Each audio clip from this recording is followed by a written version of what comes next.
Байгальд сургуу болгочид цувралын 10 дахь дугаараар уулзж байгаадаа баяртай байна.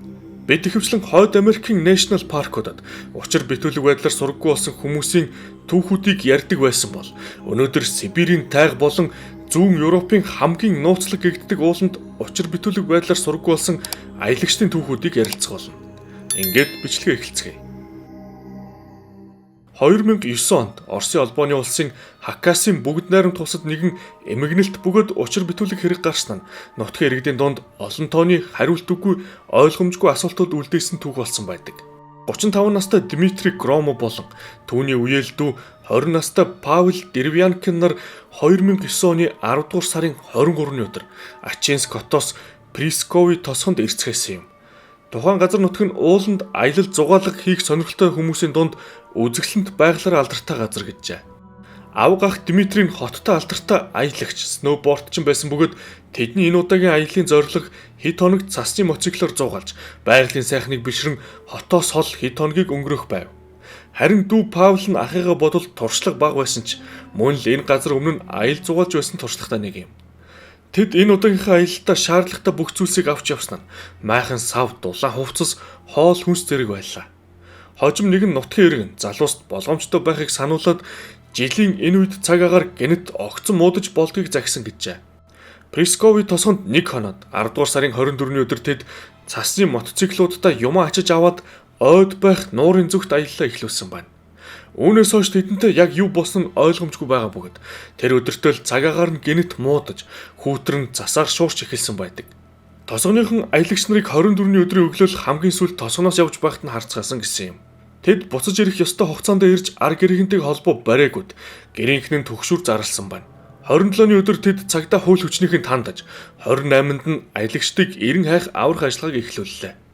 Эрен хайх ажиллагаанд онцгой байдлын алба хаагчид, сайн дурынхан, тосгоны иргэд анчид гээд залууст санаа зовж байсан хүн бүр оролцсон юм. Том газар нутаг болон цаг агаарын байдал муутсан зэрэг нь эрлийн ажилд хүндрэл учруулж байлаа. Ой тайг зузаан цасан бүрхүүлээр хужигдаж, зам харгуу жимүүд цасанд дарагдсан байв. Аврагчид боломжит маршрутуудаар шалгаж байсан ч тэдэнтэй холбоотой юу ч олохгүй байсан юм. Эрлийн 2 дахь өдөр буюу 29-ний өдөр шинэхэн биш ч гэсэн ялгагдаж харагдахаар цасны мотоциклийн 2 ширхэг мөр олдсон ч төд удалгүй мөрөд гинэт гарч ирсэн шигэ тасран алга болсон байна. Хэдий цасны мотоциклийн мөр алдагдсан ч тэр зүгт нь яваад аялагчдын отгосон газрыг оллоо. Гэвч отгосон газарт нь онц сонирхолтой зүйл олоогүй ба дараагийн хэдэн өдөр ямар нэгэн үр дүн гарахгүй байсаар 11-р сарын 1-ний өдөр эрлийн багийнхан аялагчдыг олсон юм.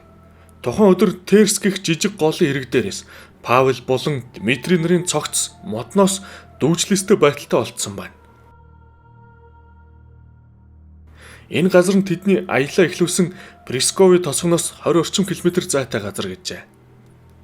Павел гутлын үдээсээрээ боомлсон байсан бол Дмитрий ороолтороо боомлсон байв. Хэдийгээр хүмүүс байгальд төөрч бөдлөн осгож, эсвэл өлсөд цанган амь насаа алддагч хоёрын хоёроо модноос боомлсон байдалтай олдно гэдэг нь бол маш ачаалттай бөгөөд аимшигтай явдал тул аврагчид болон нутгийн иргэдийг ихээр айлган цочирдуулсан юм. Ийм зүйл болсонд хэрэг нээн шалгасан ба албан ёсны дүгнэлтээр аялагч ах дүүс амиа эвгүйтгсэн байх гэсэн нь мэдээж олон хүний дургуйслыг хүргэсэн үйл явдал болсон нь ойлгомжтой. Цагдаа нар залуусын цасны мотоциклууд нь эвдэрсэн, эсвэл шатхуунгүй болоод явган явж байгаад төөрч хоол хүнсгүй болж өлсөж осгож зовж өгснээс ийм маягаар амьдралаас явах шийдвэр гаргацгаасан нь энэ байх гэжээ. Гэвч тэдний цасны мотоциклууд огт хизээч хаанаас ч олдоогүй нь хачирхалтай. Албан ёсны хувилбар таамаглалыг сонсон хүн бүр үүнд итгэдэггүй. Цагдаа нар ажиллаа хийхээс цааргалж ийм үнэмшлэхгүй хувилбар дэвшүүлээд хэргийг шалгалгүй хаачглаа гэж үздэг байна. Харин хууль хүчнийхний ингэж үтсэн гол шалтгаан бол мэдээж ямар ч гадны нөлөө тогтоогдоогүй. Өөр хүмүүс байсан гэх ул мөрч олдоогүй учраас ингэж дүгнсэн гэв. Мөн тэдний хувийн эд зүйлс цогцнуудаас холгүй газараас олцсон нь цагдаа нарын бодлоор ямар нэгэн гадны нөлөө байгаагүй гэлтгэж байлаа. Гэвч залуусын цогц нь олдчихсон байж 2-2 цасны мотоцикл нь огт олдоогүй нь ойлгомжгүй байв. Ах Дмитрийг нь таньж мэддэг хүмүүс тэр туршлагатай аялагч хүн байсны дээр юунд ч амар хэлбэр бууж өгдөггүй дайчин зан төлөвтэй тул ойд төөрлөгöd модноос өөрийгөө яавч дүүчлэхгүй гэцгээсэн юм. Дүү Павлын хувьд ч гэсэн амьдралыг сайн дураараа орхихгүй, саяхан гэрэлсэн хэдхэн сартай нялх хүүхэдтэй байсан. Мөн ажил төрлөн тун амжилттай явж байсан гих зэрэгээр өөрийгөө хорох үнцэлгүй гэцгээж байв. Хүмүүс залуусыг ойд ямар нэгэн гэмт итгэдүүдэд таарсан бах.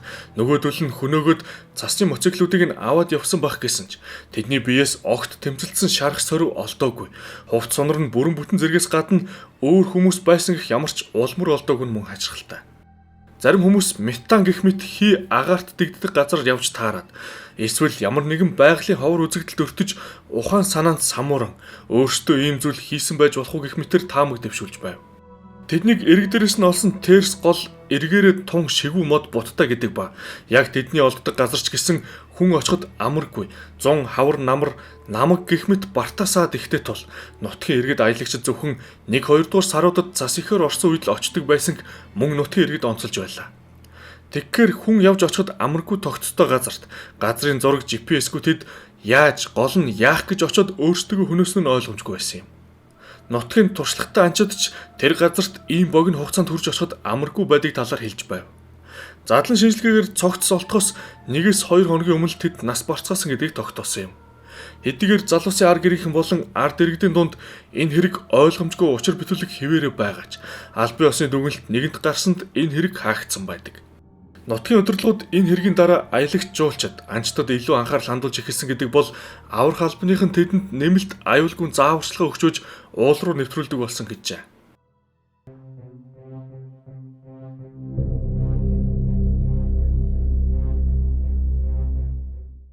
2017 оны 9 дугаар сарын 13-ны өдөр Новосибирскийн оршин суугч Александр Ковалёвын хувьд жирэнлэнийг ажлын өдөр нь байсан юм. 43 настай Александр том тэрэгний жолооч хийдэг байсан ба хот хооронд янз бүрийн бараа зөөдөг ажилтай нэгэн байв. Гэвч түүний энэ удаагийн ажлын явалтад тохиолдсон зүйл Сибирийн ойд болсон хамгийн учир бүтүүлэг түүхүүдийн нэгт тооцогдох болно. Тухайн 13-ны өдөр Александр Новосибирск хотоос Томскийн бүс нутгийн урд хэсэгт орчих тосгонлоо бараа зөөх ажилтай хөдөлсөн байдаг. Александрын ачааны машин тэгэхэд дүүрэн түштэй эвдрэл гэмтэлгүй бүрэн бүтэн байсан ба энэ өдрөөс хэдхэн өдрийн өмнө тэр машиныхаа бүрэн бүтэн байдлыг шалгасан гэв. Александр энэ замаар нэг биш удаа тээвэр хийж байсан бөгөөд тайр дундуур дайран өнгөрөх хэсэг нь ч түүний санааг төдийлөн зовоохгүй байлаа. 13-ны өдөр гарсан Александр маргааш нь буюу 14-ний өдөр зорьсон газараа очих ёстой байсан ч очоогүй. Утсан ч дуудаад авахгүй байсанд ажлынх нь болон гэр бүлийнхний цагдаа хууль хүчнийхэнд хандсан юм. Холбоо тасралт 2 хоногийн дараа буюу 16-ны өдөр хүмүүс ойн замын хажууд шахан зогсох эзэнгүй ачааны машин олсон нь сургаггүй болсон Александр Ковалёвын машин болж таарав.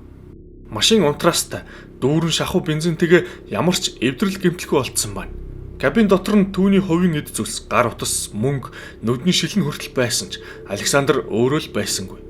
Тэр хараа муутай хүн байсанд нүднийшлээ орхиод өөрөө сайн дураараа явсан байх ямар ч боломжгүйгээд Александрыг гэмт хэргийн хохирогч болсон байх гэсэн ч ачиж явсан ачаа бараа, эд зүйлс, мөнгө төгрөг, гар утас зэрэг нь кабин дотроос нь олцсон нь энэ таамаглалыг эргэлзээтэй болгож байв. Түүний машины эргэн тойронд болон салонд нь ч ямар нэгэн тэмцэлтэйний уул мөр олдоогүй юм. Машин олцсон газар нь эзгүй ой дундуурх зам байсан бөгөөд түүгээр төдийлөн олон машин явдаггүй. Хамгийн ойр байх суурьшлын бүсээс 50 орчим километрт байх газар гэжээ.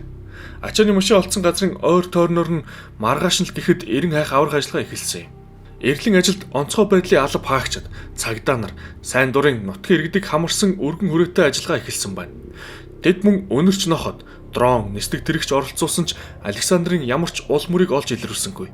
Яг л ой тайх түүнийг залгичихсан мэт санагдаж байлаа. Александрыг өөрийн дураар ямар нэгэн шалтгаанаар машинаа орхисон бол яг хаашаа явсан байж болох уу хэмээн тооцоолж түүгээр нь ой дотор хайж байснаас гадна өөр машин цуугаад хот руу явсан ч үж болно гэцгээж байв. Гэвч тэр яг яах гэж бүрэн бүтэн ажиллагаатай өндөр үн бүхий ачаатай машинаа замын хажууд орхиод нэг тийшээ явсан байж болох уу гэх асуулт өөрөө ирэхгүй гарч ирж байсан юм.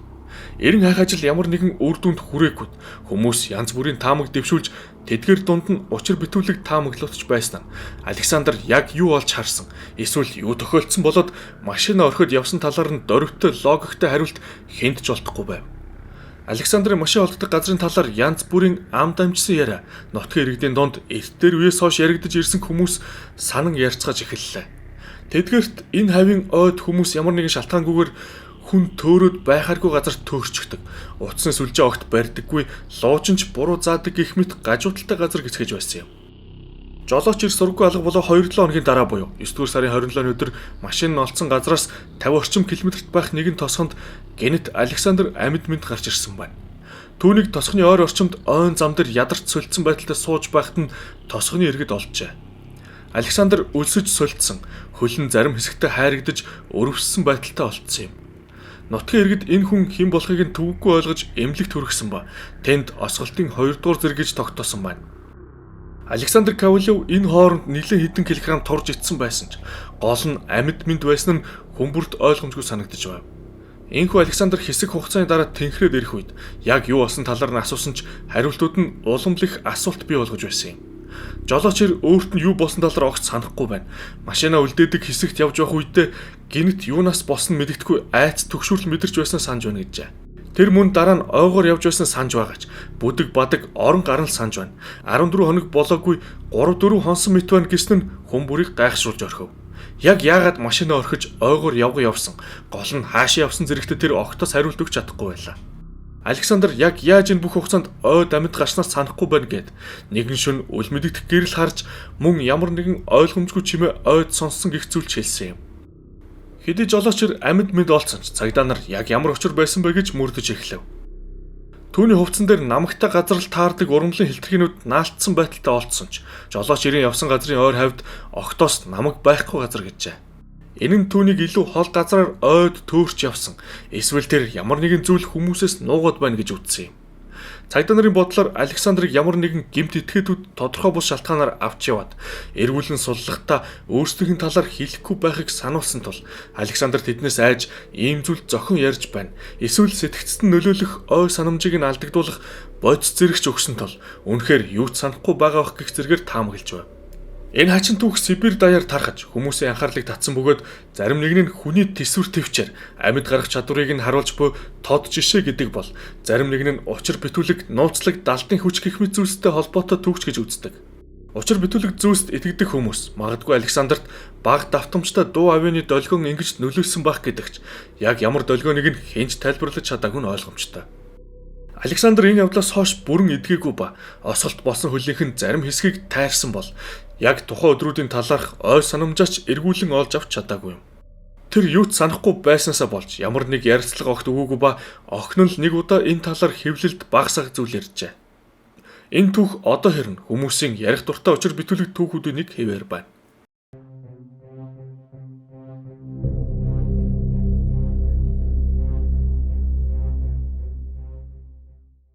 Дараагийн ярих түүх зүүн Европт орших Карпатын нурууны нэгэн хэсэг болох Татрын нуруунд болсон учир битүүлэг түүх юм. Татрын нуруунд Словак болон Польш улсуудын газар нутагт дамнан оршдог уулсын систем билээ. Энд үзэсгэлэнт байглаас гадна үлгэр домог, хар бараан нууцлаг түүхүүдээр илбэг газар юм. Яагаад энэ газрыг нууцлаг учир битүүлэг хар бараан түүхтэй гэдэг вэ гэхлээр эрт дээр үеэс л хүмүүс Татрын нуруунд маш ойлгомжгүй байдалтай сургуу алга болцоосоор ирсэн газар гэжээ. Энд туршлагатай аялагчид газар орчныг өөрийн гарын 5 хуруу шиг мэддэг хөтчүүд гэд хинч байсан нэг биш удаа явж байгаа сайн мэддэг маршрут зам дээрээ ч агаарт замхарсан мэт алга болсон түүхүүд маш олон тул энэ газар ийм нэр хүнд олж авсан байна.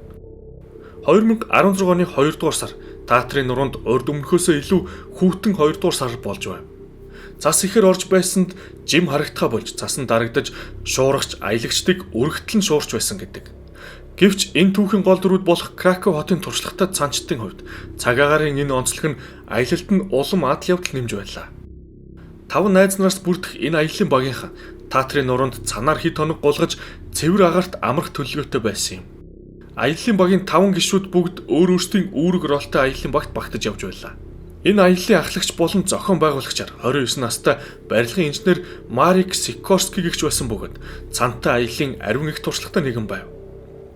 Дараагийн гишүүн бол Анна Завадская гэгч 26 настай газар зүүн чиглэлээр сурдаг оюутан.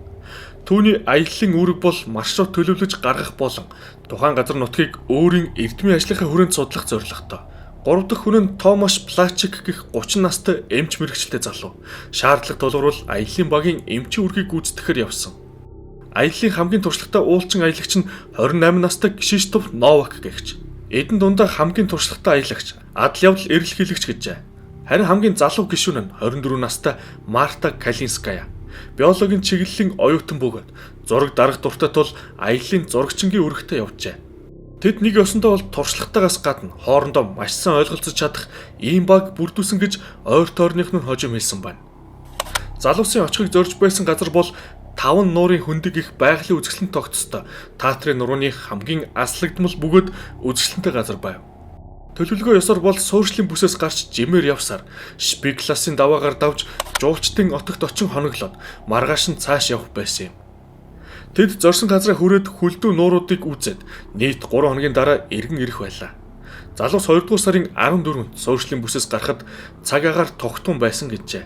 Хожим энэ үеэр нь тэдэнтэй таарсан өөр аялагчдын хэлснээр залуусыг маш бэлтгэл сайтай явж байна гэж анзаарч байснаа хэлсэн бөгөөд бие бялдраас ахуулаад эд хэрэглэл гээд цан хүртэл шинэ орчин үеийн байсан гэцгээсэн юм. Аяллаа ахлагч Марик газрын зураг болон луужин хариуцаж хамгийн урд нь манлайлж явсан байна. Тэд 14-ний өглөө эрт суурин газраас гарч маршрутынхаа дагуу маш өндөр темптэй хөдөлсөн гэв. Оройно тэд Шпигласын давааны ойролцоо отоглож, майхнаа босгож, хоол унд идэн амарсан байна. Залуусын отгилсан газар нь зориултын зассан отоглох цэг байсан бөгөөд отгийн дэвтэрт нь тэд цаг агаар тогтун сайхан байгаач салхины хүч нэмэгцээр байна хэмээн бичсэн байлаа. Маргааш нь залуус 5 нуурын хөндөр рүү эртлэн хөдөлж өдөр нь очиж үзээд оройн энэ отогтой иргэн ирэх байв. Гэвч үүнээс цааш аялагчтай юу тохиолдсон нь одоо хүртэл тодорхойгүй хэвээр байна. Цаанчид төлөвлөсөн ёсоор 3 хоноод ар гэрийнхэн ойр тойрныхонтойгоо холбоо бариагүй тул нөгөөдөл нь аюулын харанг дэлдэж эхэлсэн юм. 2 дугаар сарын 18-ны өдөр Татрын нурууны аврах албаныханд сургаггүй болсон аялагчдын мэдээлэл хүрч 19-ний өдрийн өглөө 90 хайх аврах ажиллагааг эхлүүлсэн байдаг. Энэ эрлийн ажил тухайн бүс нутагт хийгдэж байсан томоохон аврах ажиллагааны нэг байсан гэжээ. Төд удалгүй эрлийн ажилд залуусын хамт ажиллаж сурдаг хүмүүс нэгдснээс гадна уулчид цанчид гээд тэдний хөв заяанд санаа зовж байсан хүн бүр нэгдсэн юм. Эрлийн багийнхан Шпигласын давааны ойролцоо байх отогт ирж отгийн дэвтэр дээрээс бидний өмнө дурддаг залуусын үлдээсэн бичвэрийг олж үтсэн байна. Отог болон эргэн тойронд нь ямар нэгэн хэвийн бус зүйл байгаагүй. Залуус хоноглоод цааш хөдөлсөн нь ойлгомжтой байсан гэв. Үүнээс цаашаа аврагчид 5 нуурын хөндөг их газар руу эргэлийн ажиллагааг үргэлжлүүллээ. Энэ бүс нутагт цагаагаар огцом өөрчлөгдөж, температур огцом онож, хурд тундас хормын төдөд ороод эхэлдэг байна. Цаг уурчдын хэлснээр залуус отгийг орхин 5 нуурын хөндөөрөө цааш хөдлөх үед тухайн газарт цагаагаар тогтун байсан гэжээ. Эрлийн 3 дахь өдөр буюу 2 дугаар сарын 21-ний өдөр аврагчид залуусын майханг оллоо. Майхан хөндөд орших нууруудын томдоо орох нэгэн нуурын ирэг дээр байсан юм. Майхан дотор аялагчдын ховын эд зүс, аяны хүнжил, хоол хүнсгээд бүхий л эд зүйл нь байсан ч тэд өөрсдөө л хаанч байсангүй. Эргэн тойронд нь шинэхэн цас төдийлөн ороогүй байсан ч тэмцлийн болон өөр бусад хүмүүсийн мөр цасан дээр байгаагүй. Өнөрч ноходч майхнаас ямар нэгэн үнэр авч чадаагүй байна. Энэ үед мэс цөмрөд хүмүүс бүгдээрээ нуурын гүн рүү явчихсан юм биш байгаа гэсэн таамаг дэвшүүлж нуурын мэсийг шалгасан ч саяхан цөмөрсөн гих уулмөр огт олдоогүй юм. 23-ны өдөр нуур болон майхны ойр хавьд эрлийн ажил эд явагдаж байх үед цаг агаарын байдал гэнэт муутсан байна. Нүүр нүдгүүд цасаар шуурч эхэлсэн тул харагдах байдал хэдхэн метрт хүрсэн нь аврагчдын ажлыг маш хүнд болгож байлаа. Эрлийн явцад олдож маш их ойлгомжгүй асуултууд дагуулсан зүйлс 2 дугаар сарын 25-ны өдөр олдсон байдаг. Майхнаас 1 км орчим зайд ой модон донд аяллаа багийнхны цанын хугархай таяг, хожим ар гэрийнхнийг таньснаар Марта Калинскигийн оролт, мөн аяллаа явцад авч явсан газрын зураг. Эдгээр олдсон эд зүйлс ямар нэгэн тодорхой хариулт өгөхгүй л байлаа. Хугархай таягийг хэн нэгэн албаар хугалсан мэт байсан бол оролтыг нь модны мөчрөөс өлгсөн байсан зэрэг нь мөн л зориудаар хэн нэгэн өлгсөн мэт байв. Эд зүйлс нь яагаад майхнаас ийм хол зайд олцсон ч ойлгомжгүй байсан юм. Эрлийн ажилд оролцож байсан хүмүүсийн нэг олдсон эд зүйлсийг яг л биднийг улам төөрөгдүүлэх гэж зориудаар энэ тэнд тараан үлдээсэн мэт санагдсан гэжээ. Залуусыг эрен хайхад юу ч болж чадаагүй мухардаад байх үед нутгийн иргэдийн дунд энэ газартай холбоотой домог хууч яриаг санаж тэдний учир битүүлэг сураггүй болсон хэрэгтэй холбож эхэлсэн байна. Тус домог хууч яриагаар энд хүний оюун санааг эзэмдэж төөрөгдүүлдэг салхи хүлээдэг гэж эрт үеэс итгэсээр ирсэн гэв. 28-ны өдөр гэхэд эрлийн ажиллагаа бүр мөсөн мухардаж байж болох бүх таамаглал хуйлбаруудаа шалгаад гацаанд орчихсон байлаа. Тэд майхан олцсон газрын эргэн тойронг нэгднэгэнгүй шалгаж дулаан мэдрэгчтэй дронууд ашигласан ч үр дүнд хүрсэнгүй. Хэдий энэ үеэс эрлийн багийнхан цөөрсөн ч 3 дугаар сарын 1-ний өдөр бас нэгэн хажигтай зүйл олдсон байна. Тэдний майхан олцсон газраас маршрутын дагуу биш эрс эсрэг зүгт 5 орчим километр газраас аялагчдын нэгнийх нь аяны хүнжил олдсон юм. Олдсон аяны хүнжлийн дэрэгдээс өөр ямар ч эд зүйл олдоогүй ба цор ганц хүнжил л байж байв. 3 дугаар сарын 7-ны өдөр гэхэд эргэлийн ажиллагааг цааш үргэлжлүүлэх боломжгүй болтол нь цаг агаарын байдал мууцснаар тэд хүссэн хүсээгүй ажиллагааг албан ёсоор зогсооход хүрчээ. Эрен хайх ажиллагааг зогсоох үед тэд энэ хугацаанд нийт 50 км квадрат газрыг нэгднэгэнгүй шалгасан байсан гэжээ. Хэсэг хугацааны дараа албан ёсны дүгнэлт гарсан ч юу ч ойлгомжгүй хэвээр байсан нь 5 аялагчдад яг юу болж сургуу болсон шалтгаан бүрэн тодорхойгүй. Цасны норон үүссэн юм уу, мөс цөмөрсөн гэх ямар ч улмөр олдоогүй гэсэн байв. За ингээ өнөөдрийн байгальд сургуу болгосод суурлын 10 дахь дугаар энэ хүрээд төгсөж байна. Та бүхэн өөрсдийн таамаглал сэтгэлдээ нээлттэй хуваалцаарай. Удахгүй улам сонирхолтой түүхүүдээр уулзалт болно. Баяртай.